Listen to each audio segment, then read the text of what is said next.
Assalamualaikum warahmatullahi wabarakatuh. Selamat malam teman-teman semua. Alhamdulillah hari ini kita bisa bertemu lagi di pertemuan keempat Leadership Training yang diselenggarakan oleh S3. Saya mau menyapa terlebih dahulu.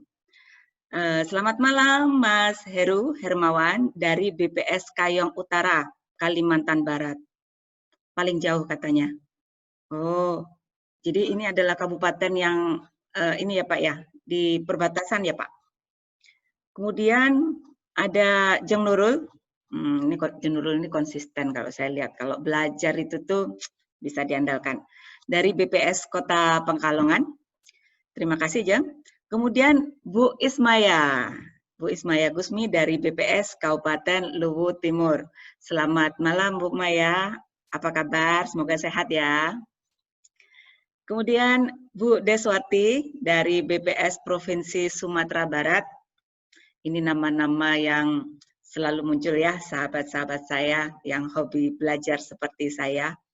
Kemudian ada Pak Cakra Atma Jaya dari BPS Jeneponto, Sulawesi Selatan. Jadi tadi Kalimantan sudah ada, Sumatera ada, Jawa ada, kemudian ini Sulawesi. Dan ini sahabat yang juga setia hadir, yaitu Den Bagus Setianto. Beliau ini dulu teman curcol. Assalamualaikum Den Bagus. Waalaikumsalam. Waalaikumsalam. Estafet itu kan statistik harga perdesaan ya? Iya, betul. Oke. Tadi ada Direktur Statistik Harga ke kantor kami. Baik teman-teman, saya akan memulai. Mohon maaf, ini waktunya maju 10 menit. Tadi ada masalah dengan IT. Mudah-mudahan tidak menjadi kendala bagi kita untuk terus bersemangat berdiskusi ya. Nah, teman-teman, sebelumnya saya mengingatkan kembali bahwa program leadership yang diselenggarakan oleh S3 terdiri dari 4 pertemuan. Dan ini adalah pertemuan kita yang terakhir untuk self-management. Saya berharap kebersamaan kita masih bisa terus berlanjut dan grup kita untuk selanjutnya temanya adalah seputar agility. Agile ini nih saya melihat begitu banyak fenomenanya ya kalau saya mendengarkan Pak Renald Kasali atau misalnya di beberapa instansi negara itu mulai membicarakan mengenai agile ini. Nah, jadi menurut saya ada baiknya jika kita juga ikut menyesuaikan diri beradaptasi dengan hal-hal yang baru. Mungkin nanti tema ini bisa bermanfaat untuk kita semua. Nah, saya mengundang bagi teman-teman yang masih terus ingin bersama di grup S3 membahas hal-hal yang baru untuk nanti bisa mendaftar di link yang sudah kami share baik di Facebook S3 maupun di WhatsApp grup S3. Untuk yang S3 Leadership dalam beberapa hari ke depan akan kami tutup karena sekarang di S3 Agile itu sudah ada sekitar 30 peserta yang sudah siap untuk belajar bersama. Insya Allah nanti Bapak Sestama, Pak Margo berkenan untuk menyapa kita semua, memberi motivasi mengenai Agile Mindset. Nah, di S3 selanjutnya yang temanya adalah seputar Agile, ada beberapa narasumber yang akan menghangatkan suasana. S3 Agile nanti akan berlangsung selama beberapa bulan, bisa jadi November, Desember, hingga Januari. Kita tidak terburu-buru. Beberapa narasumber antara lain ada Pak Widi Pranowo, beliau besok hari Sabtu akan ada webinar yang dibuka oleh Bapak Sestama dan Sekda dari Kabupaten Wonosobo. Mereka membahas yang nantinya juga akan di-sharingkan di grup S3 kita. yaitu Agile menangkap kebutuhan desa dengan program yang diberi nama Desa Cantik atau Desa Cinta Statistik. Dan kemudian teman-teman, saya akan sharing mengenai Agile Negotiation karena dengan begitu banyaknya perubahan, kita diharapkan untuk bisa mencapai apa yang diinginkan oleh Satker, dan itu butuh seni bernegosiasi. Dan kemudian ada juga ini Bu Nurul Hoiriyati, beliau akan sharing mengenai gimana sih supaya kita punya karakter yang agile, yaitu beliau nanti akan sharing pengalamannya yang tidak pernah menyerah dan selalu punya positive thinking. Kalau teman-teman mengikuti Facebook beliau, pasti akan terkesan sekali dengan keteguhan hati untuk mendapatkan data berkualitas. Dan kemudian ini nama yang juga tidak asing di dunia per-BPS-an ya, terutama di dunia tulis-menulis. Bu Tasmila nanti akan sharing bukan tentang tulisan, tapi mengenai karakter yang selalu agile di tengah rutinitas. Bisa menangkap dinamika yang menarik untuk kemudian dijadikan suatu tulisan. Menurut saya ada hal-hal yang bisa ditiru dari kekonsistensinya Jeng Tasmila. Kemudian ada juga Pak Bambang Pamungkas, beliau akan sharing mengenai pengalamannya mengembangkan orang lain dengan nanti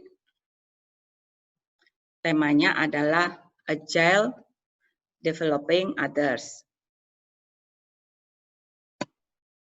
Kemudian ada juga Bu Wahyu, Dwi Wahyu Triskowati, kami manggilnya Bu Wahyu ya, ini salah satu pengurus S3. Beliau akan sharing mengenai Agile Self-Management. Bedanya dengan yang sekarang saya sharing adalah Bu Wahyu ini akan sharing bagaimana tipsnya bisa lulus dengan masa kuliah tercepat dan meraih predikat cum laude di pasca sarjana. Menarik kan untuk kita simak. Dan nanti kita juga akan ada tamu, itu dari Bank Syariah Mandiri, karena kalau untuk penerapan Agile itu biasanya sudah banyak diterapkan oleh pihak swasta. Nah itu tadi sekilas mengenai grup S3 kita sesudah leadership S3 ini ya, kita akan masuk di tema yang lain. Nah teman-teman, yang hari ini akan saya sharingkan itu adalah materi kepemimpinan yang menurut saya harus dimiliki oleh para statistisi muda, terutama ini sudah saya ajarkan dan saya membimbing teman-teman di BPS Kabupaten Semarang untuk ingat mengenai teori ini.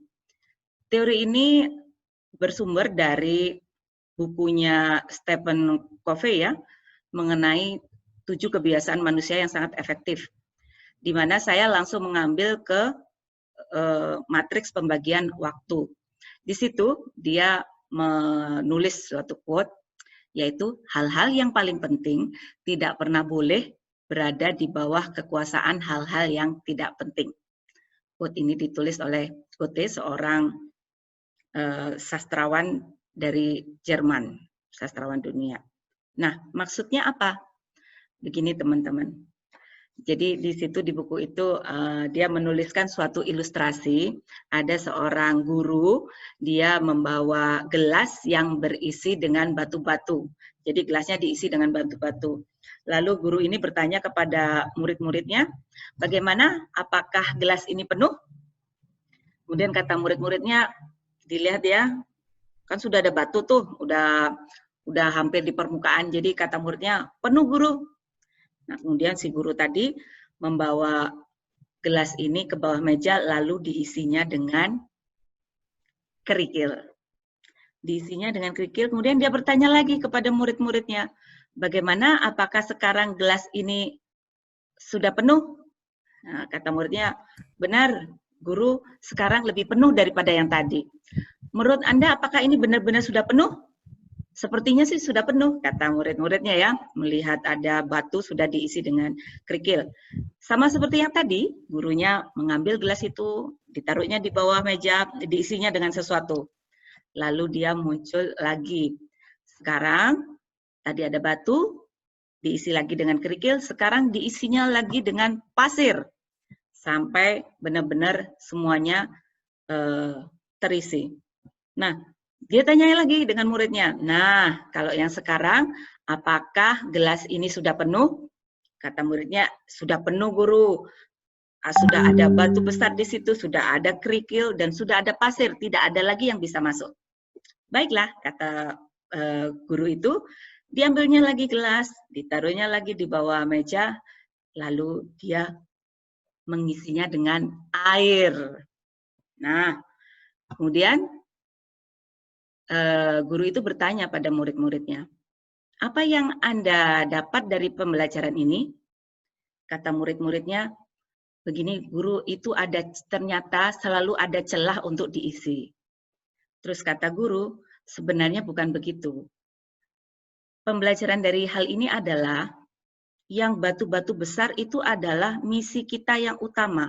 Inilah hal-hal penting dalam hidup kita. Ini harus masuk terlebih dahulu. Kalau yang masuk terlebih dahulu air, kemudian baru dimasukkan batu, maka airnya bisa meluap kemana-mana. Kalau yang dimasukkan pasir dulu, batunya yang terakhir, maka nanti juga batunya akan menonjol keluar. Jadi dalam hidup kita, hal-hal yang penting tidak boleh dikalahkan oleh hal-hal yang kurang penting. Nah, teman-teman, ini yang saya mengajarkan kepada teman-teman saya, para statistisi muda, pada dasarnya kita menghabiskan waktu pada salah satu dari 4 cara ini. Mendesak itu artinya suatu kegiatan yang memerlukan perhatian segera, saat ini, gitu ya.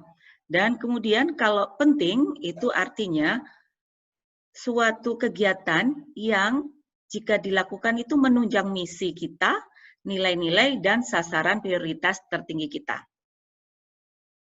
Jadi, pada dasarnya kita menghabiskan waktu pada salah satu dari keempat cara ini. Nah, di sini kuadran yang pertama itu saya besarkan. Artinya, selama kita fokus di kuadran yang pertama, maka kuadran ini akan semakin membesar sehingga akan mendominasi hidup kita. Kuadran 1 ini berisi krisis, masalah mendesak, proyek, rapat, atau persiapan yang dikejar, deadline. Jika 90% waktu kita ada di kuadran 1, maka biasanya 10%-nya akan ada di kuadran keempat, yaitu kegiatan remeh-temeh, pengisi waktu, dan kegiatan yang bersifat pelarian.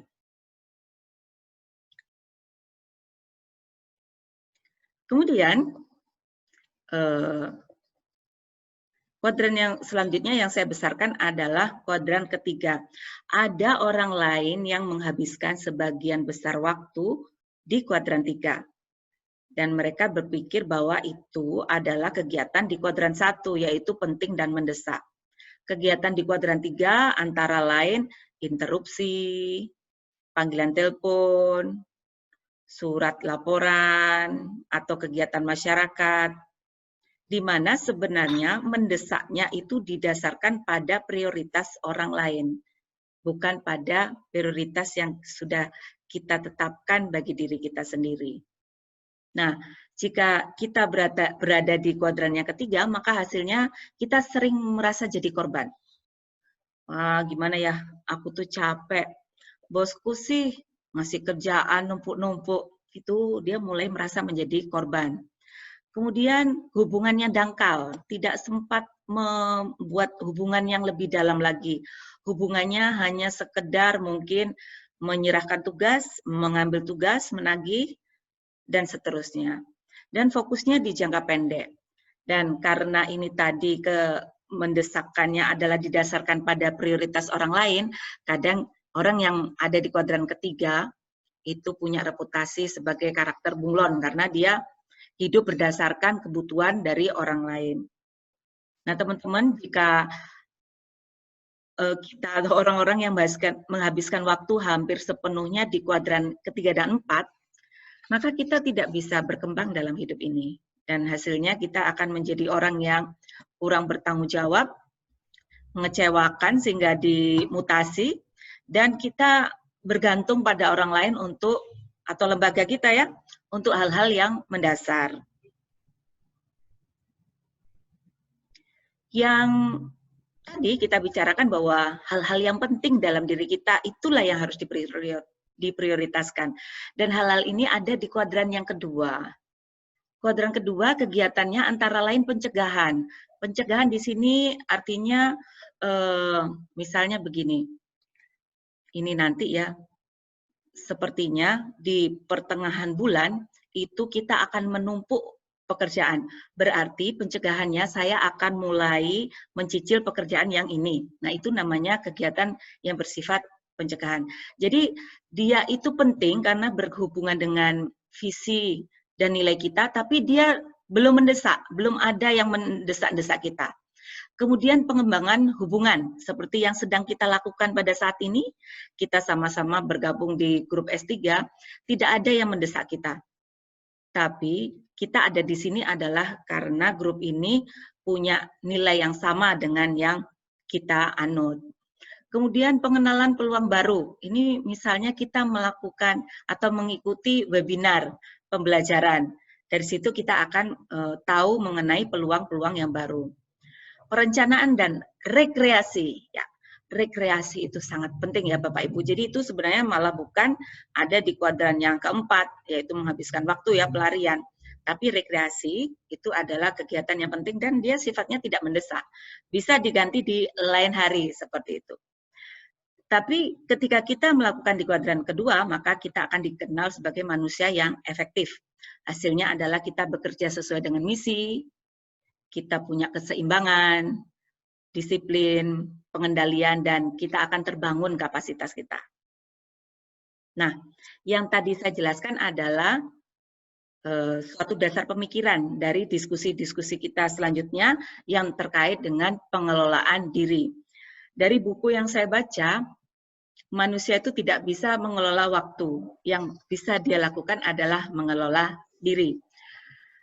Nah, teman-teman boleh mulai menulis kalau jika ada pertanyaan, nanti akan saya bacakan. Saya mau cek dulu apakah sudah ada pertanyaan. Ya, belum ada ya, saya lanjutkan lagi. Jika tadi saya membahas mengenai, ya, kelihatannya buku Seven Habits, jadi saya punya bukunya ini. Oke. Nah, yang sekarang saya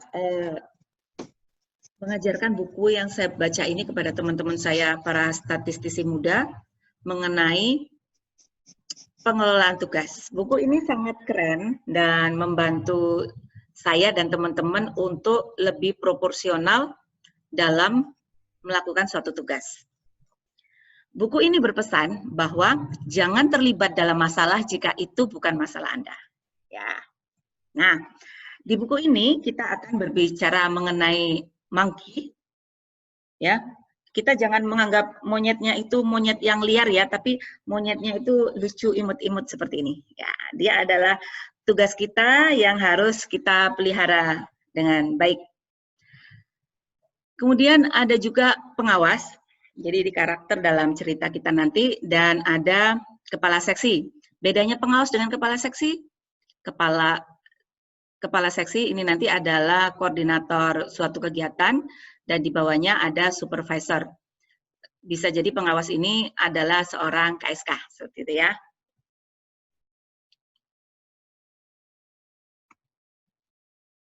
Oke.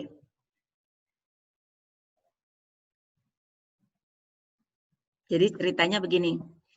Seorang pengawas, dia mendapat tugas, namanya pengawas ya, dia harus nagih pekerjaan. Kemudian dia melaporkan kepada kepala seksinya, Pak, petugas A belum mengumpulkan hasil pencacahan. bisa nggak Bapak menagih dokumennya?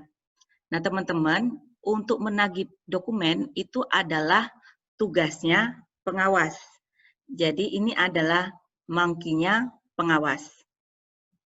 Nah, karena pengawasnya baik hati ya, secara refleks pengawasnya bilang, oke, baiklah. Ketika si kepala seksi mengatakan, oke, baiklah, berarti si kepala seksi ini menerima tanggung jawab masalahnya pengawas. Dan nanti dia berjanji akan memberi laporan perkembangan penagihan tadi kepada pengawas. Monyetnya pindah ke kepala seksi, si pengawasnya bebas. Nah, cuman permasalahannya banyak sekali orang di sekeliling kepala seksi ini yang juga punya monyet, masing-masing punya monyet ya, punya monkey gitu. Contohnya, si kepala seksi ini punya tim, dia seorang pengentri, dia bilang gini, Pak, saya mau cuti besok, sepupu saya ini menikah, seperti itu ya. Refleks deh, Pak Kepala Seksi bilang, baiklah nanti saya minta Rudi deh yang entry. Mulai monyetnya si pengentri pindah ke Pak Kepala Seksi. Tadi Pak Kepala Seksi sudah dapat satu monkey. Nah, kemudian ini bosnya nih, bosnya datang. Pak, dia nanya, kenapa Evita capaian yang survei itu masih 50%? Maksudnya, tolong diperbaiki ya. Nah, Pak Bos memberi monyet pada si Kepala Seksi. Oke bos, jawabannya si kepala seksi. Nah, akhirnya kepala seksi ini memiliki banyak sekali monkey. Ini saya pindah dulu biar tidak mengganggu. Dan karena begitu banyaknya monyet yang harus dia urusi, padahal sebenarnya itu ada yang bukan monyetnya beliau, maka Pak Kepala Seksi ini mulai menunda-nunda. Ketika ditanya oleh bosnya, sudah belum dokumen pengadaan gitu ya? Belum Pak, nanti deh Pak, besok-besok gitu. Dan akhirnya dia jadi membuat orang bergantung pada si kepala seksi ini. Atau dia melakukan lembur yang bukan darurat. Apa contohnya lembur karena darurat? Misalnya ada permintaan permindok, permintaan dokumen ya, itu termasuk darurat, itu biasa kalau lembur. Nah, bagaimana cara kita supaya tidak ini ya, tidak terlibat di masalah ini? Tipsnya dari Ken Blanchard adalah pahami target kinerjanya, tusi ya, dan pahami deskripsi tugas. Contoh,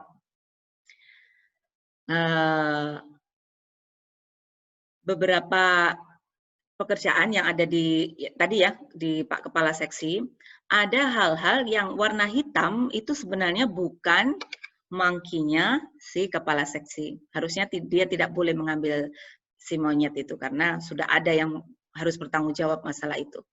Tanggung jawabnya dia sebagai Kepala Seksi adalah memberi pembinaan staf yang kurang kooperatif, merevisi anggaran karena itu levelnya di struktural, mengupdate Evita. Evita ini adalah sistem penilaian kinerja Satker di Jawa Tengah. Kita pakai Evita, nama aplikasinya. Kemudian kalau ada respon rate rendah, itu menjadi tugas Kepala Seksi untuk nanti konsul ke Kepala BPS Kabupaten. Nah, apa yang sebaiknya dilakukan oleh si Kepala Seksi? Pertama, kepada pengentri yang tadi minta izin cuti padahal entriannya belum selesai, maka dia sebaiknya bilang bahwa tanggung jawab pengentri itu adalah tanggung jawab si pengentri, jadi dia boleh cuti jika tugasnya sudah selesai. Kemudian untuk yang pengawas tadi, serahkan kembali monyetnya, ajari cara menagih pekerjaan, dan dipantau. Nah kemudian tugas atau monkey-nya si kasih, tinggal menindaklanjuti rapat, merevisi anggaran, dan lain-lain, yang memang tugas dia.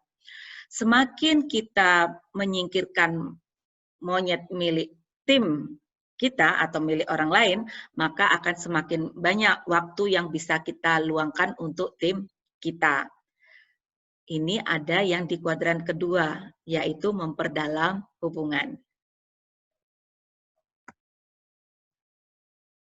Oke, sebelum saya masuk ke bagaimana sih cara mengelola monkey, saya mau melihat apakah ada pertanyaan. Mohon bagi jurusnya Bu Tina untuk menolak tugas yang diberikan kepada kita pada kondisi kita sudah banyak pekerjaan. Ya, teman-teman, kita harus ingat tadi yang di kuadran kedua ada yang namanya pencegahan.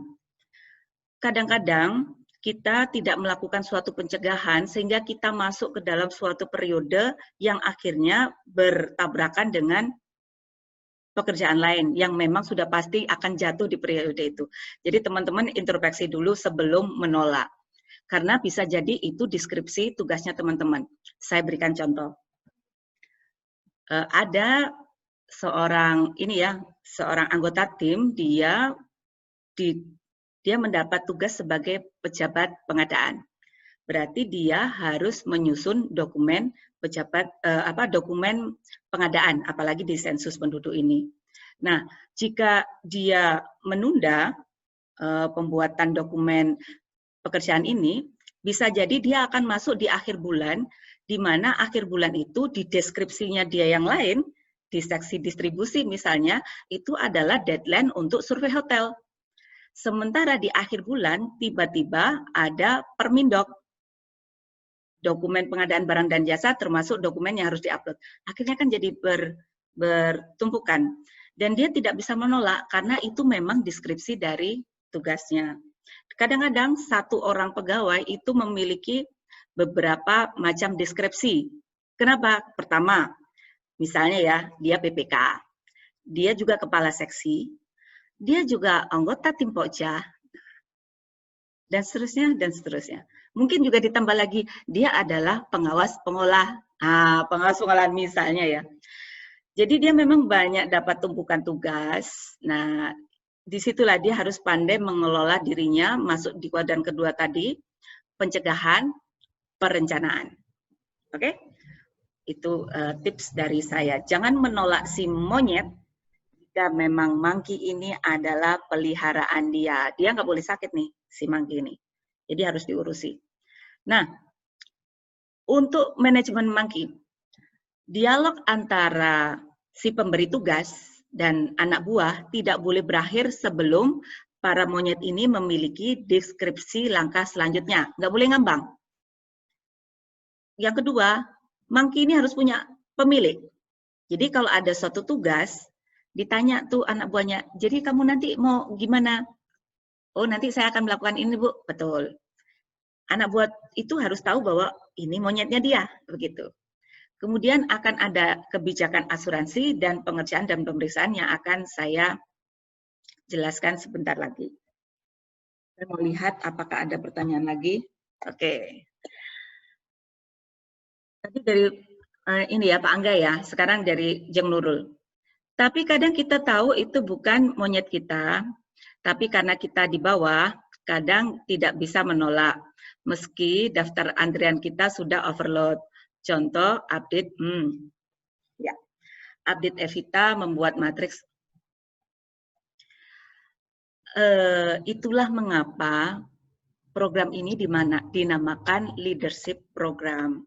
Seorang pemimpin harus tahu manajemen monyet, sehingga dia tidak memberikan monyetnya dia pada orang lain, atau misalnya ini monyetnya si A, tidak dia berikan pada si B. Kenapa?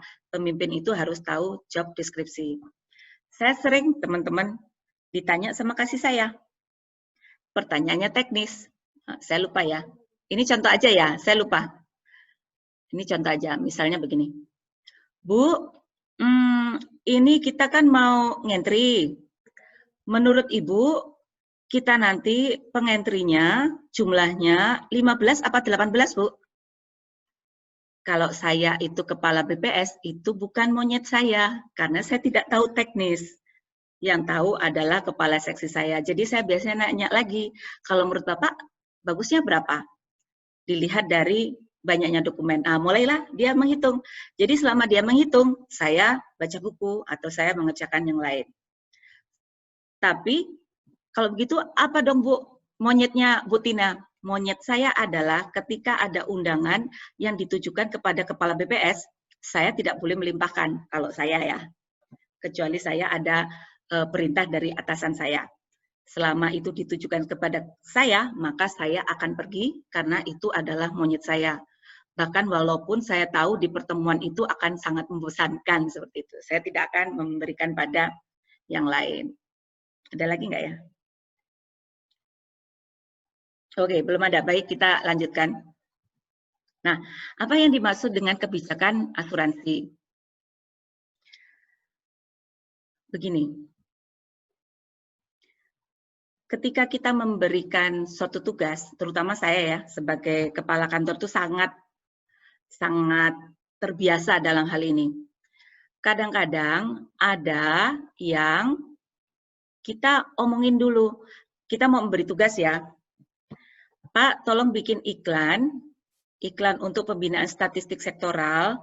Nah, saran saya, Bapak bikin tim dulu. Nah, nanti Pak, itu ada gambarnya seperti ini, kemudian masukkan ini, jangan lupa nomor telepon satker kita. Itu adalah kebijakan asuransi, mengasuransikan monyet nomor 1. Tapi, kadangkala ada anak buah saya yang saya anggap dia paham.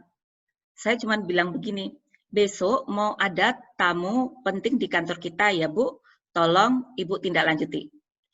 Saya tidak menyarankan apapun karena nanti saya tahu dia akan melakukan sesuatu dan ketika dia melakukan sesuatu barulah saya nasihati. Atau dia yang minta nasihat ke saya. Bu, sebaiknya backdropnya jangan di situ. Atau Bu, sebaiknya nanti MC-nya yang ini. Tapi saya akan membiarkan dia bertindak dulu. Jadi kebijakan asuransi itu bisa level 1, bisa level 2. Level 1 dilakukan kepada yang diberi tugas itu jika kita menganggap pertama, pekerjaan itu terlalu penting untuk dibuat coba-coba. Yang kedua, yang kita beri tugas itu masih baru. Level kedua, kita berikan kepada orang yang kita nilai sudah berpengalaman. Baik, saya mau cek lagi apakah ada pertanyaan. Belum ada. Silakan ya teman-teman untuk bertanya, karena untuk pengelolaan diri ini memang ada di dalam kompetensinya statistisi muda ke atas atau kompetensinya kepala BPS Kabupaten Kota. Nah, Bapak Ibu, ketika kita memberikan suatu tugas, sudah jadi kewajiban kita pemberi tugas itu untuk melakukan pemeriksaan. Tidak boleh kita memberikan monyet, kemudian ke seseorang, terus kita nggak pernah ngecek tuh si monyetnya apakah dalam kondisi baik. Contoh ya, misalnya kita memberi tugas untuk melakukan kegiatan editing, coding kepada kasih sosial. Sesudah 1 minggu, berarti kasih sosialnya kan punya monyet ya. Monyetnya adalah suatu kegiatan, suatu tugas untuk menyelesaikan editing coding bersama timnya. Kita tanya, Bu, progresnya sampai mana? Apakah sesuai dengan target? Kalau tidak sesuai dengan target, itu berarti ditemui masalah pada si monkey ini. Maka harus diambil tindakan perbaikan sebelum masalah itu menjadi krisis. Beberapa kesalahan dari para supervisor ya, atau yang levelnya di atas, ketika mereka sudah memberikan pekerjaan, mereka tidak melakukan pemeriksaan. Nah, kalau penugasan itu melibatkan seekor monyet, sementara delegasi melibatkan sekeluarga monyet. Maksudnya, kalau misalnya ada seorang, ini ya, kepala seksi mengatakan, Pak Edi, tolong responden dampak COVID di data ya, itu namanya penugasan. Karena hanya melibatkan satu monyet, yaitu mendata responden dampak COVID. Tapi kalau delegasi, contohnya adalah, ini kepala kantor, dia memberi tugas pada seorang statistisi muda, Pak Pujo saya tugaskan sebagai Koseka sensus penduduk September 2020 ya, itu namanya delegasi. Karena sebagai Koseka, tugas dia adalah membina petugas sensus, mengontrol petugas sensus, dan harus memberi laporan kepada atasannya. Jadi monyetnya lebih banyak. Tujuan dari pembinaan kita kepada tim adalah pendelegasian. Baik, saya mau cek lagi apakah ada pertanyaan. Belum ada? Gimana? Masih lanjut? Oke. Saya membuka ya kalau misalnya ada teman-teman yang ingin bertanya mengenai Meet the Monkeys. Kita udah mulai masuk ke slide yang terakhir. Teman-teman, waktu kita itu ditentukan oleh 3. Waktu yang ditentukan oleh atasan, waktu yang ditentukan oleh sistem, dan waktu yang ditentukan oleh diri sendiri. Untuk waktu yang ditentukan oleh atasan, sebaiknya kita meluangkan waktu untuk mencari tahu, mencari cara agar pekerjaan kita itu berjalan dengan baik, bisa kita kerjakan dengan baik. Kenapa? Supaya kepercayaan atasan meningkat pada kita dan kita diberi level 2. Ketika kita melakukan suatu pekerjaan dengan level 2, yang berarti kita tidak terlalu dikendalikan atau dimonitor, maka kita bisa punya kebebasan lebih banyak untuk melakukan kuadran 2. Tapi ketika kita di level 1, dikit-dikit nanti kita ditanya sama atasan, udah sampai mana? Yang ini udah dikerjain belum? Seperti itu. Maksud dari waktu yang ditentukan oleh sistem, kita harus menggunakan waktu kita, beberapa dari waktu kita, sekali lagi masuk di kuadran kedua, membangun hubungan dengan orang di dalam sistem. Kita tidak boleh di kantor itu seperti merasa, sudahlah pokoknya pekerjaan saya beres ya sudah. Kalau misalnya diajak, ayo di situ kita rame-rame makan bersama, enggak saya mau ini aja mengerjakan pekerjaan saya terus pulang misalnya gitu ya. Akhirnya kita hubungan dengan orang lain tuh dangkal. Padahal ketika kita meluangkan waktu, kita jadi tahu, oh orang ini yang disukai apa, mimpinya apa, kebutuhannya apa. Ketika kita punya hubungannya baik dengan orang lain di dalam sistem, maka mereka akan semakin banyak yang kita lakukan walaupun usaha kita dikit. Ini adalah kata lain dari kita harus bisa membangun koneksi. Koneksi itu adalah sistem. Dan kemudian yang ketiga adalah waktu untuk diri kita sendiri. Kadang-kadang ya teman-teman ketika kita punya waktu luang, kita menggunakan waktu itu untuk di kuadran keempat misalnya. Atau di kuadran 1 dan 3, terutama 3 dan 4. Mengabaikan waktu luang itu mungkin aman dalam jangka pendek, kita nggak belajar, aman dalam jangka pendek, karena mungkin tidak ada perubahan dan nanti toh kita akan didikte. Tapi dalam jangka panjang, mengabaikan waktu luang ini akan punya dampak yang berat, baik bagi organisasi maupun bagi diri kita sendiri.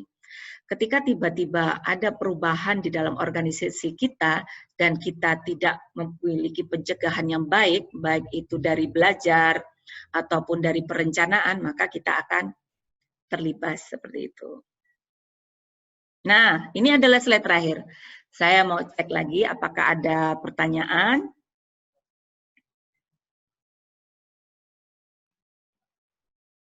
Baik.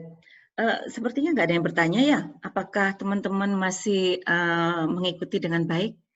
Jika teman-teman mengikuti dengan baik, mohon ditulis di chatnya siap ya. Oke. Iya bagus, siap. Oke, berarti masih ada. Tidak apa-apa, kadang-kadang saya juga mengikuti webinar sambil rebahan, tapi kalau megang HP kan bisa sambil ini ya, sambil chatting-chatting. Teman-teman, saya kemarin ketika mengajarkan ini ya di tim saya di BPS Kabupaten Semarang, banyak juga pertanyaan yang antara lain seperti yang tadi ditanyakan. Bagaimana kalau sistem itu yang membuat begitu banyak pekerjaan kita, itu menjadi kita tuh kewalahan seperti itu.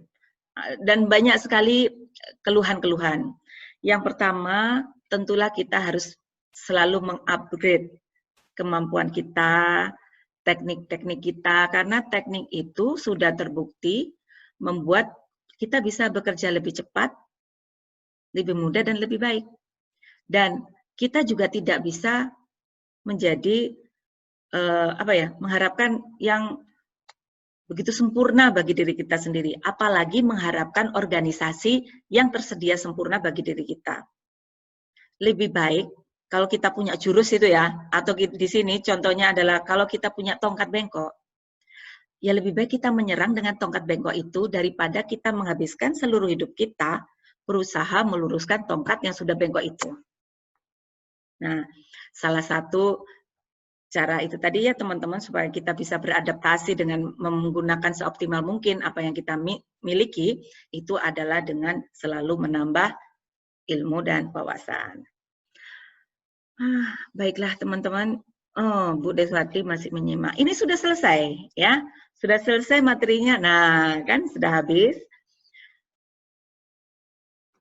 Jadi, oke, ini ada yang bertanya nih, bagus nih. Iya bagus, kalau nggak nanya nanti saya tutup.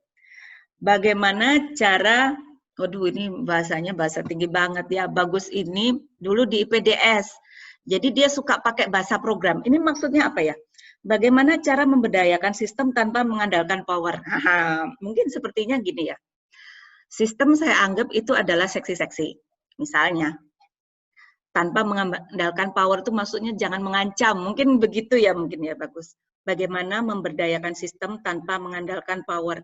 Sebenarnya kalau kita bisa punya banyak senjata ya, dan senjatanya itu mematikan, maka doa kita yang terakhir adalah mudah-mudahan kita punya senjata mematikan itu, tapi tidak pernah harus menggunakannya. Sebenarnya pemimpin yang baik itu ya, kalau untuk yang power yang mengancam itu tuh sudah ending gitu tuh. Kira-kira sesuatu itu benar-benar mengancam organisasi, barulah boleh yang namanya power itu dipakai. Tapi kalau belum di akhir ya, dan biasanya di satker itu belum sampai yang terakhir. Di awal, yang pertama harus ada komunikasi, dijelaskan deskripsi pekerjaannya. Apa sih yang diharapkan satker dari teman-teman itu? Kalau saya sih, biasanya saya bisa mendapat dukungan dari teman-teman. Kapan saya menggunakan power atau seseorang menggunakan power? Biasanya yang punya power itu juga ada deskripsinya loh. Biasanya kalau di level kabupaten yang bisa menggunakan power dalam hal ini adalah punishment, itu adalah level kepala kabupaten. Contohnya, kapan harus menggunakan power? Contoh ya, ketika ada dokumen yang untuk mengambil uang negara, tapi dokumennya itu tidak sesuai dengan aturan, maka di situ harus digunakan power. Apa antara lain diminta untuk memperbaiki, misalnya di situ belum ada visum yang akuntabel, ya diminta untuk memperbaiki. Jika tidak bisa, maka yang bersangkutan harus mengembalikan uang negara. Nah, itu namanya power. Nah, kemudian ini ada pertanyaan lagi dari ini Mas Widi nih. Gimana besok mau ini ya jadi narasumber, mudah-mudahan lancar acaranya dan kita semua di S3 menunggu linknya. Mudah-mudahan kita juga bisa ya ikut webinarnya, keren itu pembahasannya. Apakah ada alat bantu identifikasi monyet-monyet dan bagaimana tindakan dari hasil evaluasi apabila monyetnya masih ada? Kemarin ada tim saya bertanya,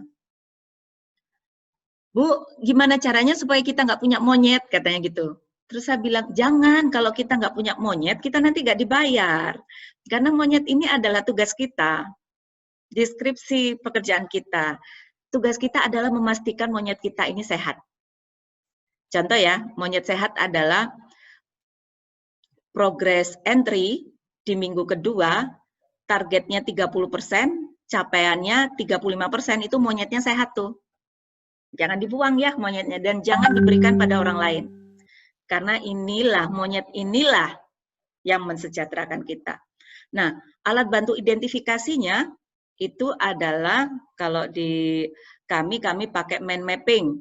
Jadi, misalnya ya, di tengah-tengah entry, mulailah mind mapping, kita tulis ini periodenya kapan, kemudian kita mulai di pelaksanaan ya, target dan realisasi, kemudian mulailah masuk di permasalahan dan solusi. Itu adalah alat bantu untuk mengidentifikasi kesehatan dari monyet-monyet kita.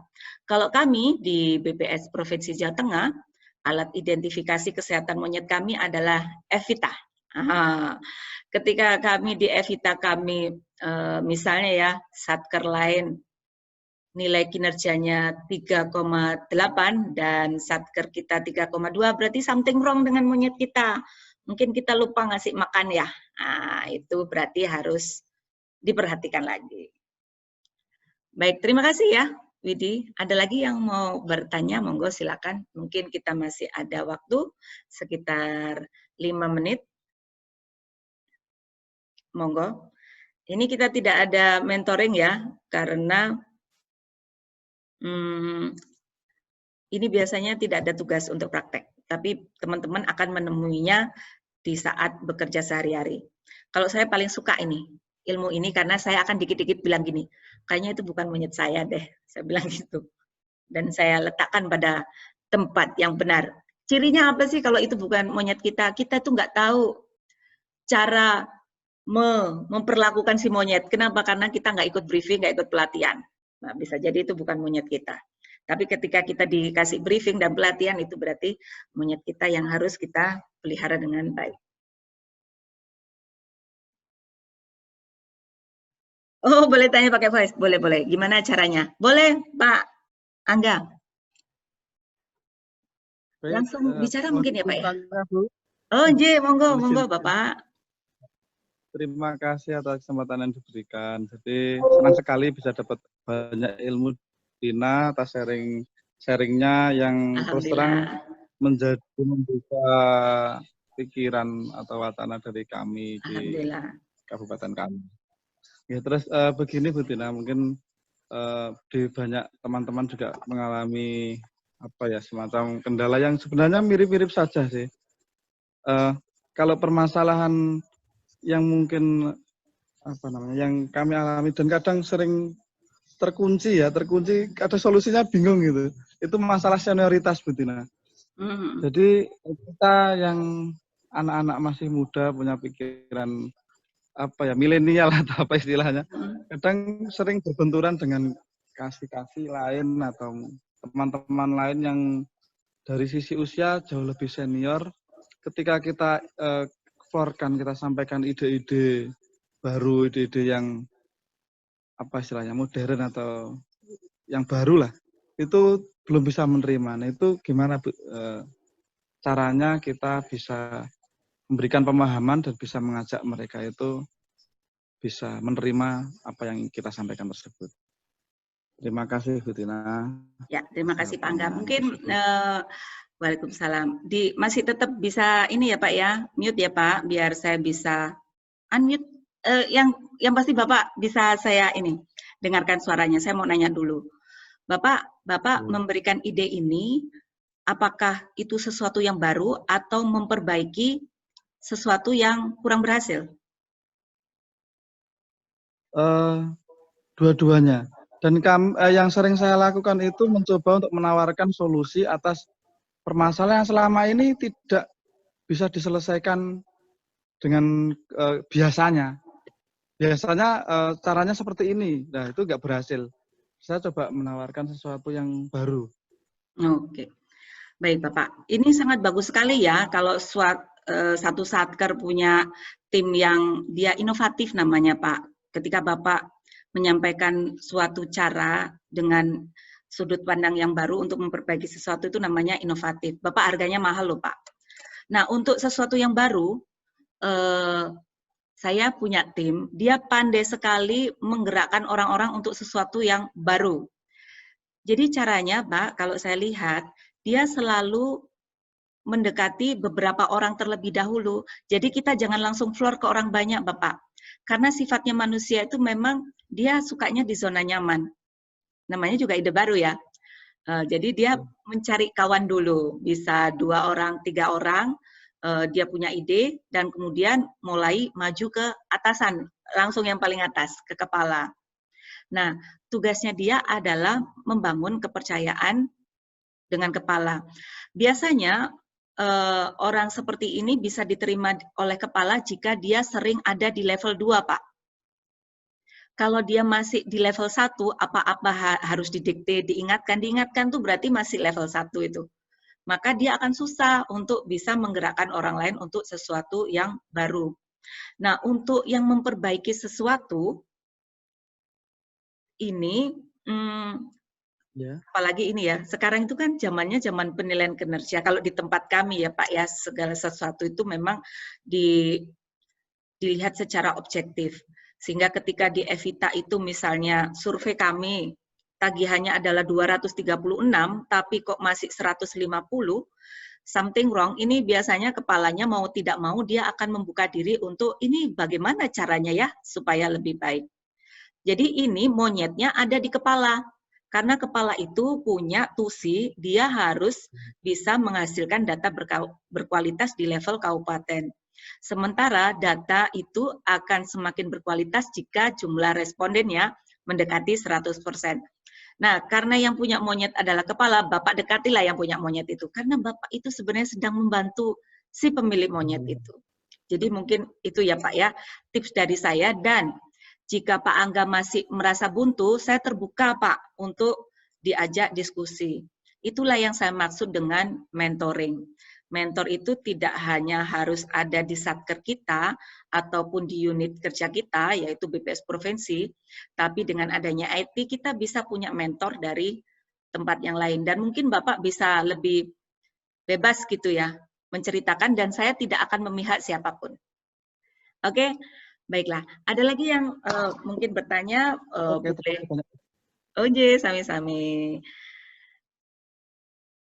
Sesi ini tidak mentoring, ada sesi curhat. Boleh, boleh. Jeng Nurul mau curhat apa? Monggo.